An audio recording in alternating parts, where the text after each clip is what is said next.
What's going on, guys? It's Evan and Solomon here again with OneIMS. Today we have a question about which social media platform should I be using for my business. Solomon, what platform would you use? It's a great question. First of all, the fact that you're using or thinking about social is great because, again, that's an extension of your business, an extension of your website. You should always be leading folks to your social sites and requesting them and saying to follow us on Facebook, Instagram, whatever it might be. So I'd say the true meaning of the question is, where should they invest the time?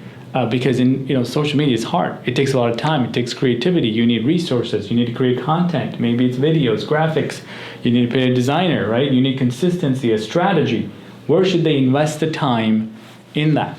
I'd say it depends if you're a B2B company or a B2C company. I mean, ideally, if you ask me, you want to be on every platform possible because some people don't use Facebook, they like Instagram. Some folks like YouTube and they don't care about LinkedIn, and the other way around, right? They may like LinkedIn, they may not go anywhere else. So if you kind of only use one platform, then you're eliminating essentially the other audiences that are not using that platform. That's the ideal situation, is to spend as much as possible, create content everywhere, be everywhere possible.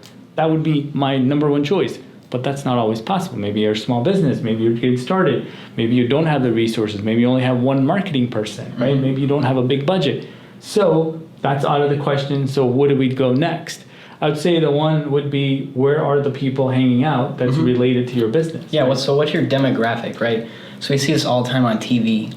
I mean, especially think about these new T-Mobile commercials. They have the young people dancing to the rap music. They're targeting a younger demographic. They're targeting people because their plans are also cheaper too. So they're targeting lower income people who are also younger. So people like me, poor college students or young adults. And that's the demographic. I was explaining that to my dad and he didn't get it. That's who they're targeting. Correct. So when you're looking at a platform for your business, you need to say, okay, so with my product or service, where are these people hanging out? Right. What's the age range of them, right? So we can kind of figure that out because platforms do have different age ranges about, kind of popularity. Correct. And then kind of figure out how we can leverage that platform for 20s and 30s, business. even early 40s. There's a lot of Instagram there because we look at the analytics of our own account, right?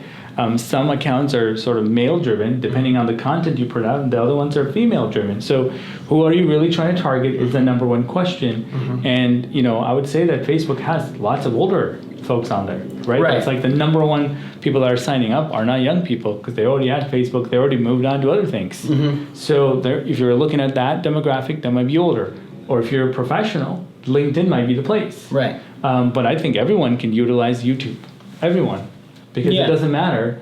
Video is video, and there's not another content like video. IGTV would be the closest thing to YouTube that you can create. So YouTube is a no-brainer. It doesn't matter you're B2B or B2C. You can embed these videos into your website. So there's a lot of reasons that you should be on YouTube. However, the rest of the platforms are sort of dependent on your budget, dependent on the strategy, the bandwidth that you can do, and how much approval and how much investment that you want to be doing, and essentially seeing which ones are actually driving the most engagement.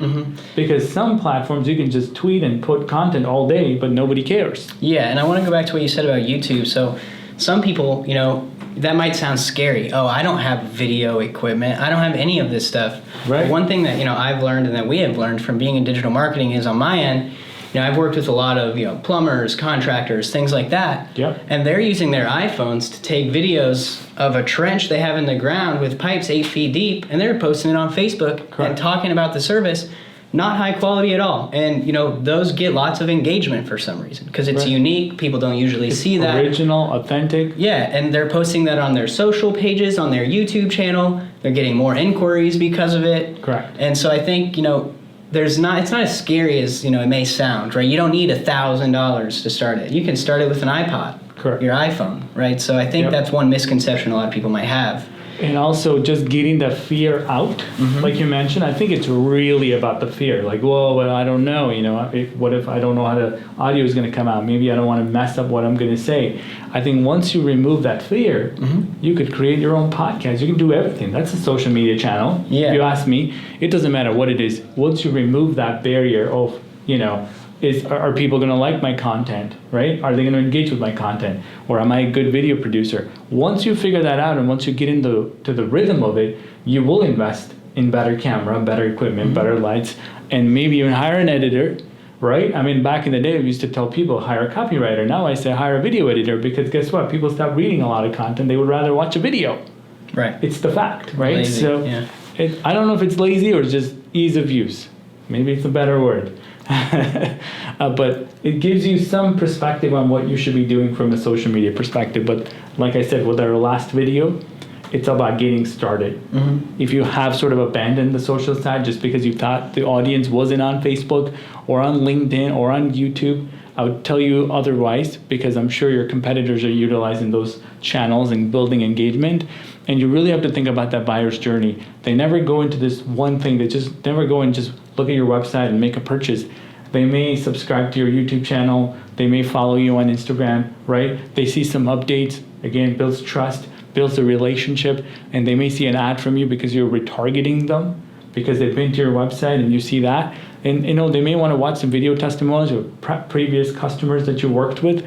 All of those things help in the big scheme, right? The big picture of people building trust and wanting to become customers, wanting to buy services, and actually want to become loyal followers of the company, right? It's a long game you're playing, and social media isn't going to give you ROI overnight. And you really want to know that it's not about short-term ROI. It's about building relationships long-term with audience. Whether they're even going to become your customer, it doesn't matter. You're just building a brand for yourself. Yeah, and I like what you said about podcasts, right? I think that was a big thing, years ago, 10, 15, 20 years ago.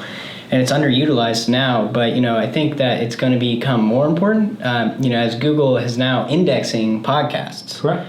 Right, so you could actually get organic traffic to your website because you have a podcast and your 30 other competitors don't. Correct. And all you need is your iPhone again. Right. It's got voice memo, and you upload that, and immediately you got yourself a podcast. And that's why I think it really is a social channel, like Solomon said, because that could be on iTunes, that can be on Spotify, correct, that can be on your website, for SEO purposes. And you may not even generate a lot of your traffic through the social channels for it, but because you have that, and people are finding it organically in the search engine and through multiple different, essentially sources, I think it could be beneficial, and I don't think enough people are doing it. Absolutely. Yep. Any final thoughts to wrap this up? What social media channels? I say all of them if you can handle it. If not, pick and choose the ones that are driving results. Once you build the momentum in one, it's like a flywheel. Add the second one, and then see how you can grow that, and then go to the third one and fourth one. Trust me, you need to treat it like your own homepage of your website. If you take care of it, you'll understand that the social media channels are here to stay, and they're going to probably be more important in the future than your own website, believe it or not. Definitely, your brand is very important. So, and that's what your social media channels are. Absolutely. So thanks a lot for tuning in, and we will see you next time.